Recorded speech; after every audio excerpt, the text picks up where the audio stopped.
Okay, so get ready to maybe have your mind bent a little bit because today's deep dive takes us into the world of Danish children's stories. Oh, Yeah, specifically this collection called The Spooky Ghost Hubert and other weird and scary bedtime stories for brave boys and girls. catchy. It's a mouthful, right? Yeah. And honestly, it doesn't even begin to cover like the sheer strangeness that we're going to unpack today. Yeah. I'm talking titles like The Dead Mitten, The Boy Without Buttocks, and yes, it is exactly what you think even The Flat Steward is. It seems like the author, Michael Peterson, really knew how to pick a title to grab your attention. He definitely knew how to pique a reader's curiosity. Hmm. And believe me, the stories themselves are even wilder than their titles suggest. Hmm. But before we get to the buttless wonders and two-dimensional flight attendants, let's set the stage a bit, right? Okay, yeah. What can you tell us about this collection as a whole? Well, as you mentioned, it's this collection of Danish children's stories, but I think they have like this darkness and humor that kind of goes beyond just kids. Almost like if you took like Grimm's fairy tales and then you added a little Monty Python and then maybe a sprinkle of like Scandinavian whimsy. That's a very specific yet oddly accurate description. Yeah. There's this underlying sense of bad things might happen, but isn't it fascinating how they happen? That really sets it apart from your average bedtime story, I think. Exactly. It's so refreshing, Like compared to all these like overly sanitized, moralistic children's stories that you usually get. Right. And that actually brings us to some recurring themes that we see like woven throughout all these stories. And one that really stood out to me was this idea of kindness winning out, even in like the most unexpected I circumstances. think the spooky ghost Hubert, right? Yeah. Where he just wants to make friends, but his ghostly parents are dead set on him becoming this, like, terrifying specter. Precisely. Yeah. He's just this well-meaning kind of goofy ghost, and he's constantly struggling with everyone's expectations of him. It's almost as if the story is asking us to think about, like, what does it even mean to be good or bad? Right. And it's not just about being nice to ghosts. Kindness seems to be the answer for everything from grumpy mittens to, like, weird misunderstood creatures. Hmm. But this being a collection of children's stories, there's also a good amount of cautionary tales in here, too. Yeah, definitely. That classic theme in children's literature, the consequences of disobedience, but they take on such like a strange and funny form in this collection. The Boy Without Buttocks definitely comes to mind. Talk about learning a lesson the hard way. Oh, absolutely. I mean, that story is like a really pointed but also absurd, like, look at sibling rivalry. Yeah. But I think beyond that, it makes you think about things like body image and just like our complicated relationship with how we look. It's definitely not your typical listen to your parents kind of story. No, not at all. And speaking of parents, it's interesting. There's this trend of children being the ones with wisdom, often outsmarting the adults around them. Mm. Like in Lightning Leaf, where it seems like his own father is the one who needs a lesson.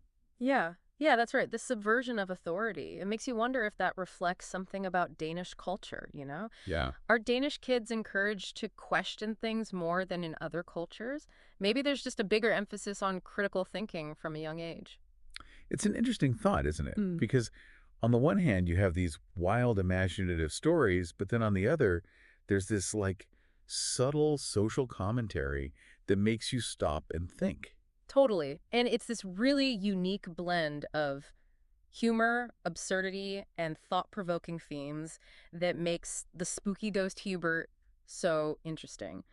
But maybe it's time we get into some of the specific moments that really capture what this book is, moments that I think will really stay with you. Oh, I've been waiting for this part. This is where I think our listeners will really start to understand just how wonderfully weird this collection gets. All right, so we talked about the overall like vibe of the collection, but now I want to hear about some of those memorable moments that you mentioned. Yeah, okay. Yeah. Give me the highlights. Well, let's go back to The Boy Without Buttocks for a second. It's not even just about, the unfortunate wish, shall we say. Right, yeah. After the deed is done, there's this whole section with a detailed guide on how to take care of your rear end should you decide to keep it. That is... Wait, really? There's a whole butt care routine in this children's story? There is, yeah. Wow. And it involves things like clapping your cheeks together in time to music and then smearing them with Nutella. Okay, that took a turn.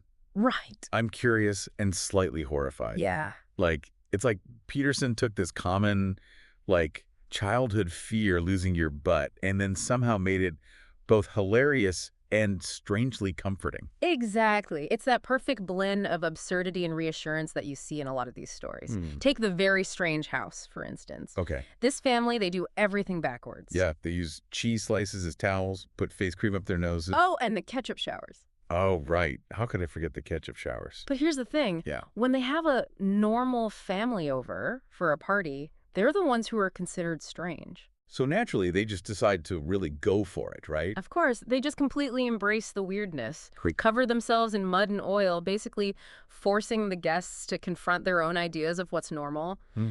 It's funny, but it's also making a point about, social conformity. Yeah, yeah. Just how arbitrary those rules really are. It's like these stories are encouraging kids to actually question things, not just accept everything at face value. Exactly. Which, when you think about it, that's a pretty big deal for a children's story. It is. To be teaching kids that. Yeah, and while a lot of the stories are lighthearted and funny, like we said, there are moments of genuine, philosophical thinking, too. Right. The Two Plates in Love, for example.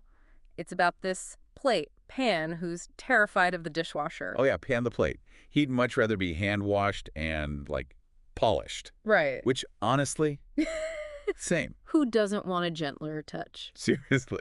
But it's so interesting how this story, on the surface is just about talking dishes. But it makes you think about things like mortality, free will, the desire to not just live a normal life. Deeper stuff than you'd expect. It really is.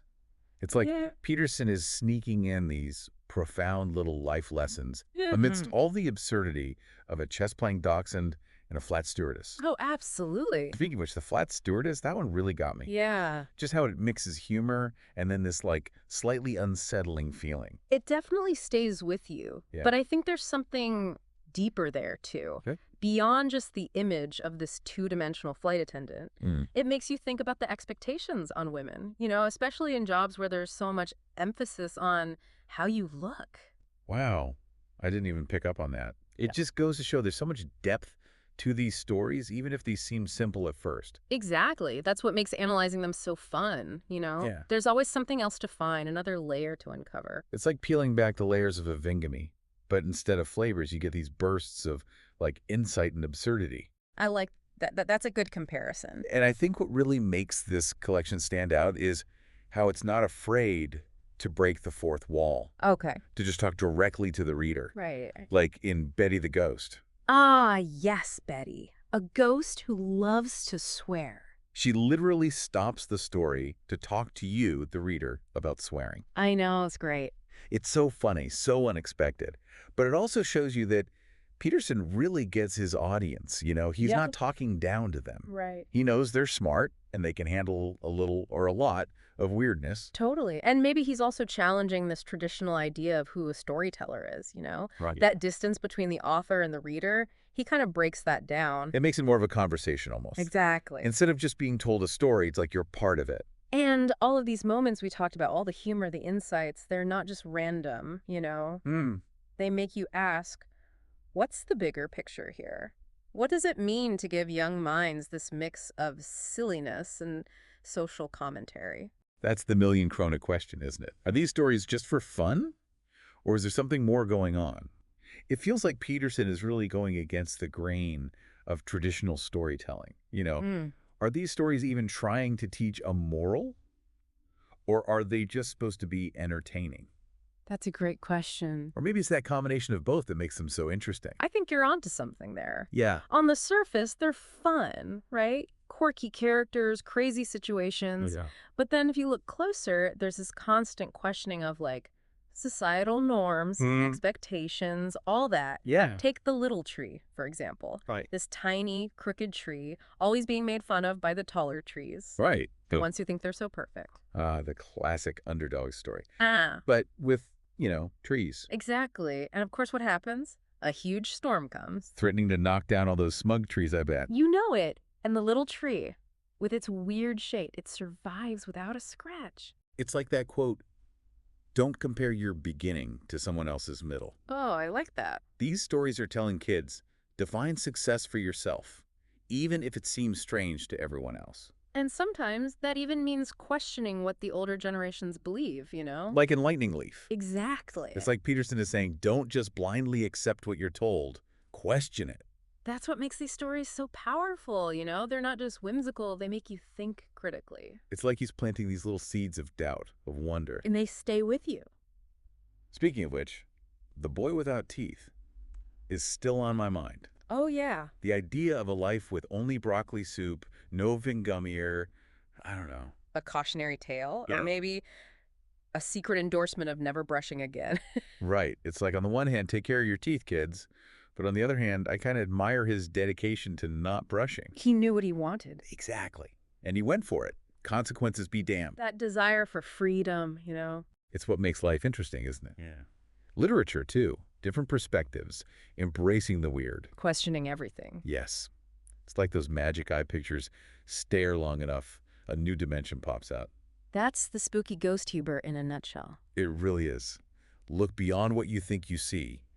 Embrace the strange. Never stop questioning. Couldn't have said it better myself. This deep dive has been, wow, quite a journey. I know, right? I feel like I've not only discovered Danish children's stories, but also rediscovered how powerful stories can be. They challenge us, inspire us. Exactly.